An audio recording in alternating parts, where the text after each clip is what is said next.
The unspoken self, unmasking the voice inside your head. Imagine for a moment that the relentless voice inside your head is not truly you. Imagine that the constant stream of thoughts, the doubts, the harsh judgments, and the complex narratives that arise every day are not the essence of your being, but rather a projection, a deep psychological construction that you have inherited and unconsciously reinforced since childhood. If this radical premise is true, then the most intimate thing you believe you know about yourself, the inner dialogue that seems never to stop, might not be who you really are. This possibility alone is enough to fundamentally shake the very foundation of how we experience life. In this exploration, we will dive into one of the deepest riddles of human existence, the mystery of consciousness, and the haunting, essential question posed by great thinkers like Krishnamurti, Carl Jung, and countless sages throughout history. Who is speaking inside your head? Is it truly your authentic, self-aware self? Or is it merely the deep conditioning of society, the echoes of your parents' voices, the heavy weight of culture, and the vast reservoir of memory, all expertly disguised as your core identity? Stay with me until the very end, because the final insight we will uncover is perhaps the most powerful of all, one that can radically shift how you perceive not only the mechanics of your mind, but your entire life itself. Before we dive in, if you are passionate about self-discovery, about unveiling the fundamental truth behind your thoughts and actions, I invite you to subscribe to this channel. Leave a like if these ideas resonate with your own search, and share this video with someone who, just like you, seeks to understand life on a deeper level. And do not forget to comment your honest reflections along the way, because the dialogue we open together is just as important as the words you hear now. I promise you that as we meticulously unravel these mysteries, you will encounter revelations that may completely change how you see the world, and, more importantly, how you see the essential nature of yourself. Let us begin with the simple but profound question: what is consciousness? Krishnamurti often invited his listeners to investigate this very riddle of the thinker and the thought.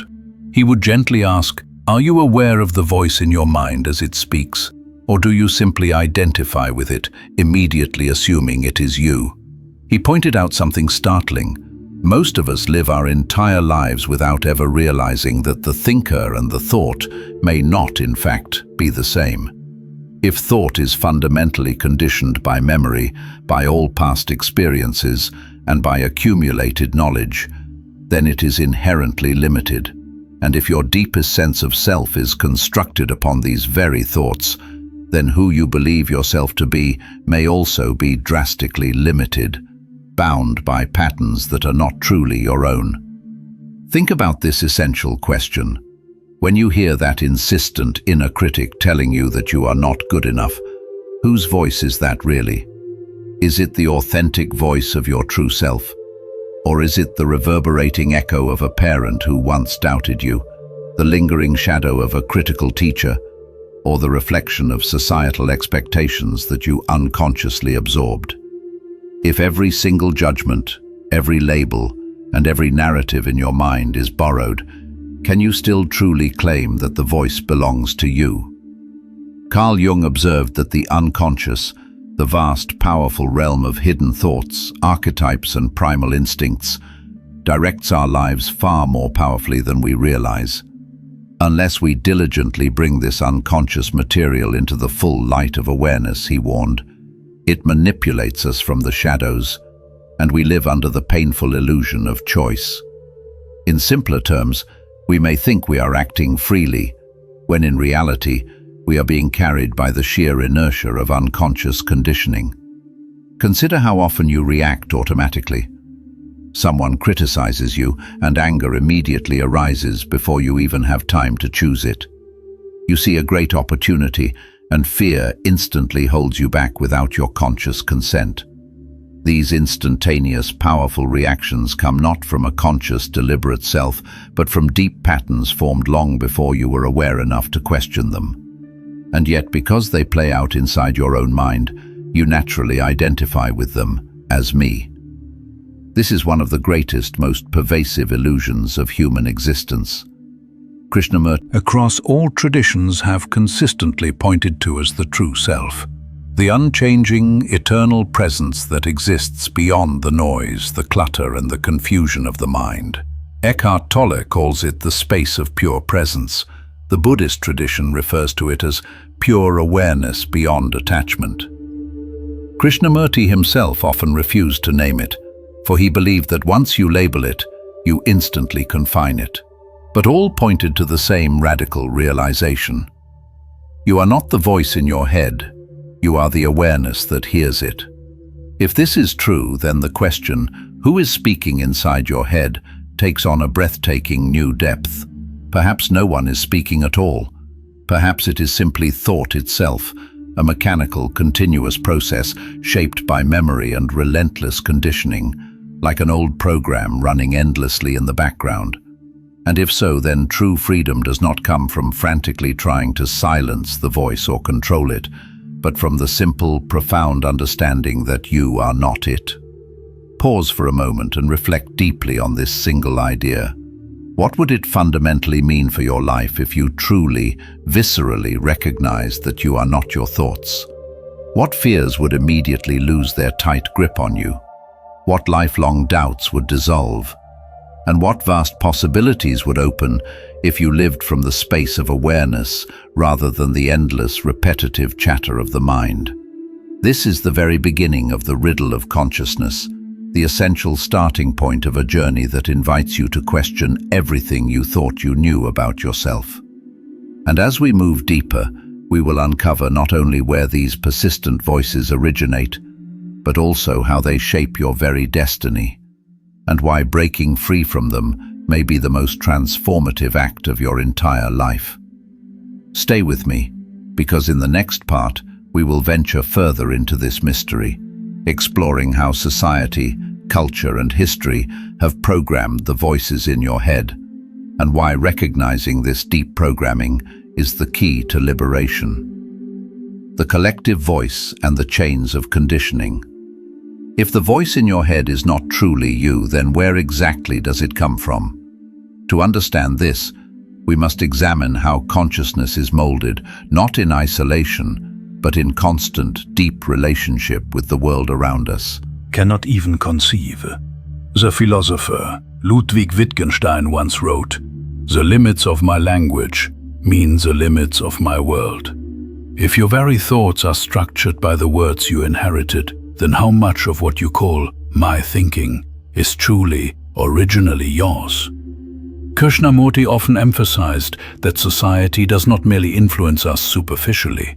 It penetrates deeply, becoming the very fabric of our minds. He pointed out that what you call individual consciousness is not isolated, but is, in a profound sense, the consciousness of humanity itself. In his powerful words, "You are the world, and the world is you."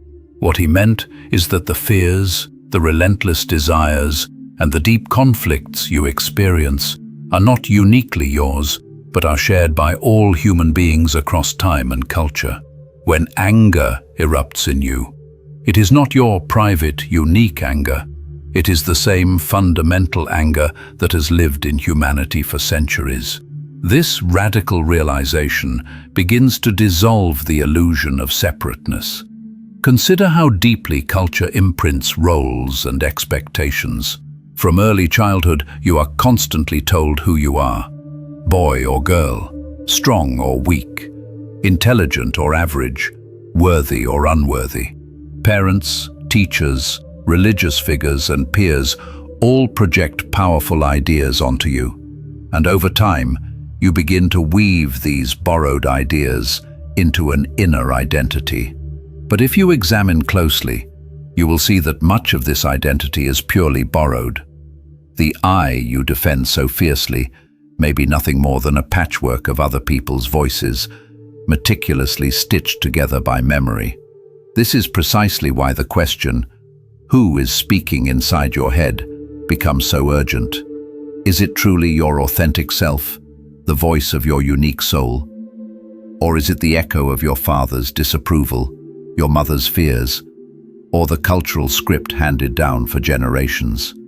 If those powerful external voices have been internalized so deeply that they now masquerade as your own, how can you ever hope to discover who you really are?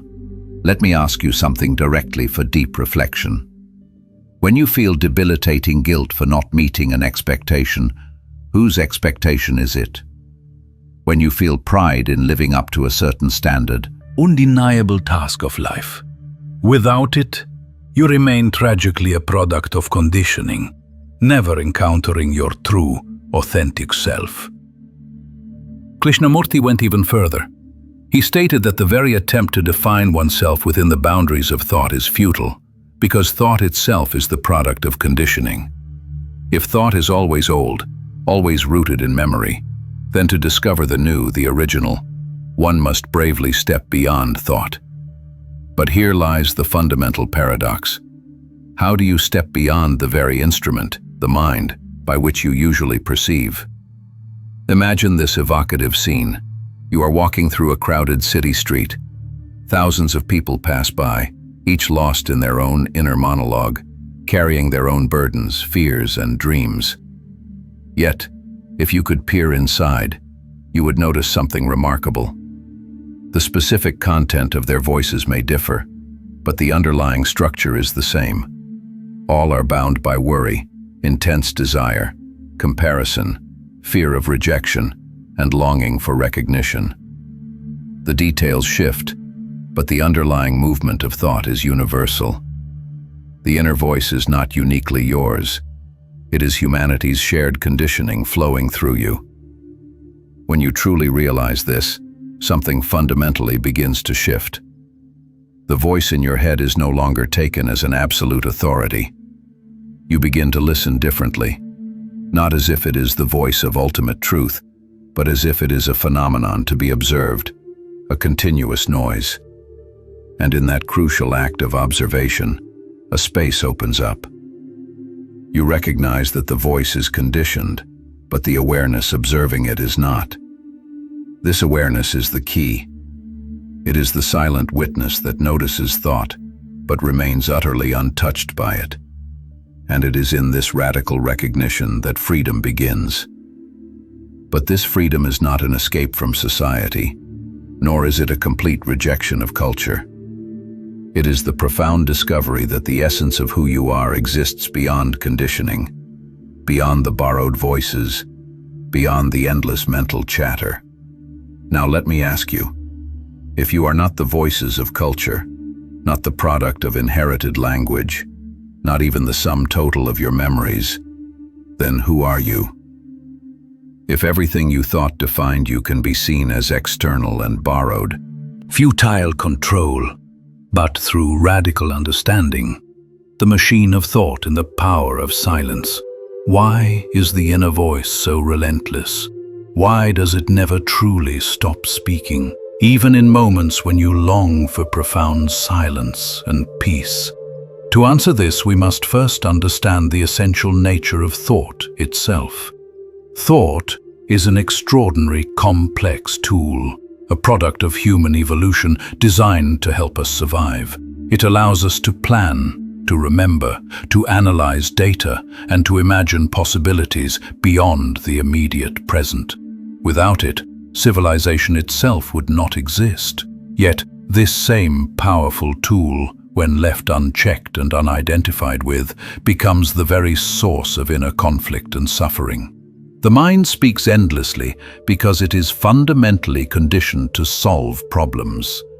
Its primal survival mechanism is to constantly anticipate danger, to prepare for every possible negative outcome, and to frantically protect the self it believes it must preserve. But what happens when this survival machinery, so useful in practical external matters, is applied relentlessly to the psychological realm? the mind begins to treat every single feeling, every memory, and every possibility as a problem to be solved. Thus, chronic worry, regret, fear, and deep-seated anxiety are all born from the same mechanism that once kept our ancestors alive in the wilderness. Krishnamurti often pointed out that the voice in our heads is not a living intelligence, but a repetitive machine. He said, "Thought is never new, it is always old, because it is the response of memory." Notice this in your own immediate experience. When a thought arises, is it not always intrinsically connected to the past? Even when you actively imagine the future, you do so by merely rearranging elements of past memory. If thought is simply memory in motion, then the voice in your head is not fresh truth, but a continuous, often tedious recycling of what has already been. This is precisely why the mind resists silence. Silence profoundly threatens the very identity that thought has constructed. If thought defines who you are, then without thought, who remains? The ego, the psychological sense of I, clings aggressively to the inner dialogue because deeper truth. But when the voice quiets, the unconscious material begins to surface, revealing deep fears, old wounds, and powerful desires long hidden. This confrontation can be intensely uncomfortable, but it is also the undeniable path to true psychological freedom. Consider this powerful experience. When you are completely absorbed in a moment of pure beauty, watching a breathtaking sunset, listening to music that truly stirs the soul, or holding a loved one in your arms, does the inner voice not fall blissfully silent for a moment? In those rare moments, thought pauses, and yet you remain fully present, perhaps even more alive than when the voice is active. This shows us something profound. That silence is not emptiness. Silence is fullness. It is a state in which awareness is utterly unobstructed by the noise of thought. Krishnamurti challenged us to enter this silence not through rigid discipline, not by forcing the mind to be quiet, but through radical understanding. He warned that any focused effort to control thought only strengthens the controller, which is itself merely another movement of thought. Instead, he urged us to simply observe, to listen to the inner voice without judgment, without trying to change it, and in that deep observation, to see its true nature clearly. When the fundamental, conditioned, repetitive nature of thought is clearly seen, a natural, unforced quietness arises. This is where the true possibility of transformation begins. For most of us, suffering comes not from external events themselves, but from the voice in our head interpreting them. An event happens, and immediately the voice begins, "This is terrible. This shouldn't be happening. I will never recover from this." The external event is real, but the suffering is magnified, sustained, and prolonged by the inner dialogue. If you can clearly see that the voice is not the event, but merely commentary on it, you create space between reality and thought. And in that space, suffering begins to profoundly dissolve. Let me ask you to reflect. How many of your deepest struggles in life have been amplified, not by the situation itself, but by the relentless voice narrating it? How many nights have you lost to and countless mystics pointed to that freedom lies not in silencing the voice by force, but in disidentifying from it, in realizing that you are not the voice, but the awareness in which it appears. This radical recognition can be truly life-changing. Imagine facing fear, but instead of being consumed by the narrative of, "I cannot handle this," you recognize that it is simply a thought, a movement of memory. Imagine facing sadness, but instead of being lost in the story of loss, you observe the emotion as it is, without adding layers of judgment.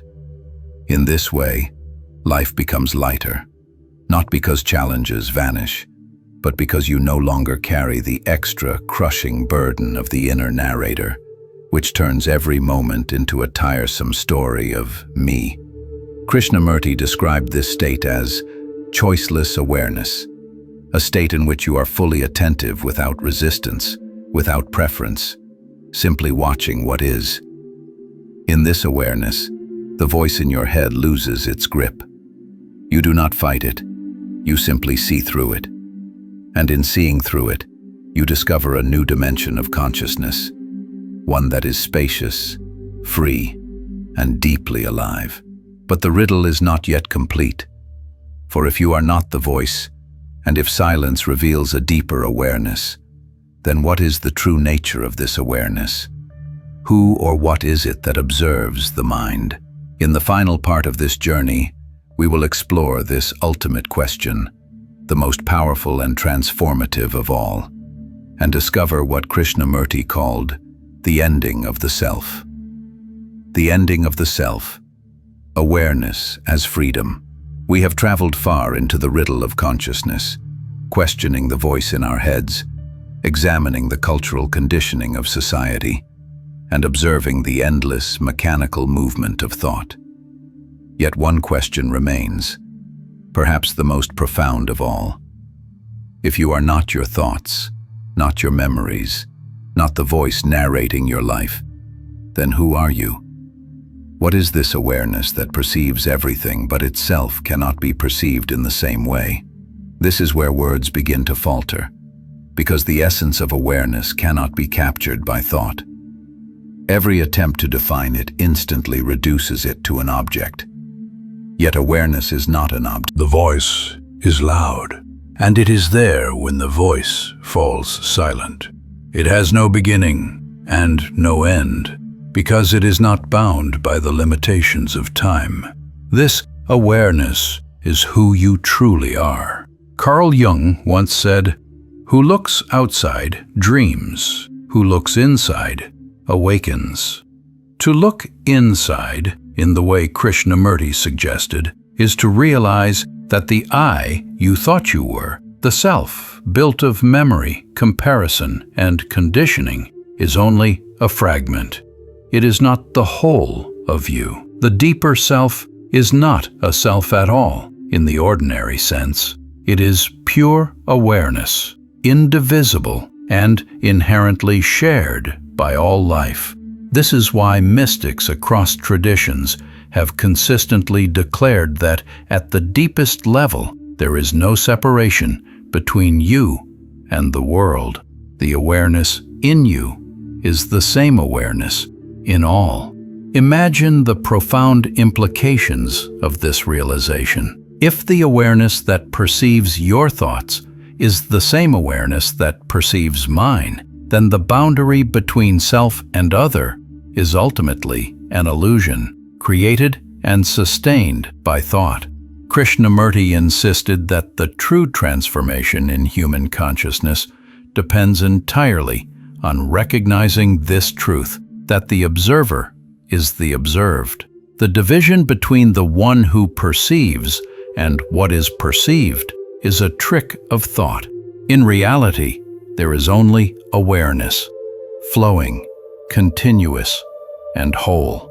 Think of the moments in your life when this unity has revealed itself, even briefly. Perhaps standing before the vastness of the ocean, you felt yourself dissolve into its immensity. Perhaps listening to music, you lost the sense of being a separate listener and became the music itself. In these moments, the self, the voice, the rigid identity, the endless chatter, all receded, and what remained was pure being. This is not mystical fantasy. It is a direct taste of reality without the incessant filter of thought.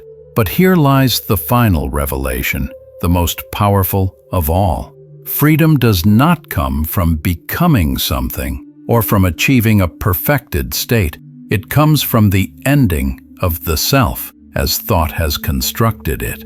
Pause here and ask yourself, what would your life be like if you were no longer dominated by the voice in your head? If fear lost its grip, if comparison dissolved, if judgment no longer chained you to the past, can you sense the vast energy that would be released? The boundless space that would open for creativity, love, and genuine presence? This is not a distant possibility. It begins now, in the simple, conscious act of watching your thoughts without identifying with them. Krishnamurti did not offer systems, practices, or methods because he believed truth cannot be reached through a path. A path implies time, and time implies becoming, and becoming implies the continuation of the self. Instead, he urged direct perception. See the false as false, and the truth reveals itself naturally. Awareness itself is the revolution. And so, the riddle of consciousness, who is speaking inside your head, resolves not with an answer, but with a seeing. No one is speaking. Thought speaks, memory speaks, conditioning speaks. But you are not that. You are the silence in which all speaking occurs. You are the awareness beyond the voice. And in this profound realization, life takes on a new dimension, one no longer bound by the noise of the mind, but open, vast, and infinitely alive. As we conclude this journey, let me leave you with a final reflection. The next time you hear the voice in your head telling you who you are, pause and sincerely ask, is this truly me, or is it just thought? Watch closely, with total attention, and you may glimpse the truth beyond words, the truth that you are the witness, the light of awareness itself. And when this realization becomes living reality, the riddle of consciousness is no longer a riddle at all, but the doorway to absolute freedom. If this exploration has resonated with you, I invite you to share your reflections in the comments below. What did you discover about the voice inside your own mind? How has this journey shifted your understanding of who you are? And if you found value in this dialogue, remember to subscribe, to share this powerful message, and to continue walking this path of self-discovery with us. Because together, in awareness, we touch the essence of what it means to be fully alive.